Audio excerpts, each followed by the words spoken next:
যদি বাড়িতে পাউরুটি থাকে তাহলে সকালে ঘুম থেকে উঠে একদম কুড়েমি টিফিন তৈরি করে নিতে পারো। যেমন কম সময় লাগে, আবার উপকরণও কম লাগে। সকালে ব্রেকফাস্ট হিসেবে ভীষণ কাজে আসবে, বাচ্চাদের টিফিন বক্সে দিলেও মন্দ হয় না। আবার সন্ধ্যাবেলা হালকা খিদে মেটাতেও কিন্তু এটা খুব কাজে আসবে। তাহলে দেখে নাও কীভাবে বানালাম। তো প্রথমে আমি ডিম নিয়েছি, এখানে তোমরা যতটা খুশি ডিম নিতে পারো। তারপর দিয়ে দিলাম একদম মিহি করে কুচে রাখা টমেটো, পেঁয়াজ, কাঁচা লঙ্কা, ধনিয়া পাতা, দিয়েছি হলুদের গুঁড়ো, ঝালের গুঁড়ো, নুন, ধনিয়া গুঁড়ো আর জিরে গুঁড়ো। সেটাকে ভালো করে ফেটিয়ে নিয়েছি, আর একটা চিজ গ্রেট করে নিয়েছি। তারপর তাওয়াতে তেল দেওয়ার পর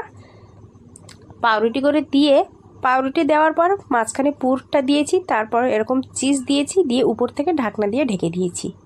চিজটা কিন্তু তোমরা না চাইলে না দিতে পারো, তবে দিলে স্বাদ ভালো আসে।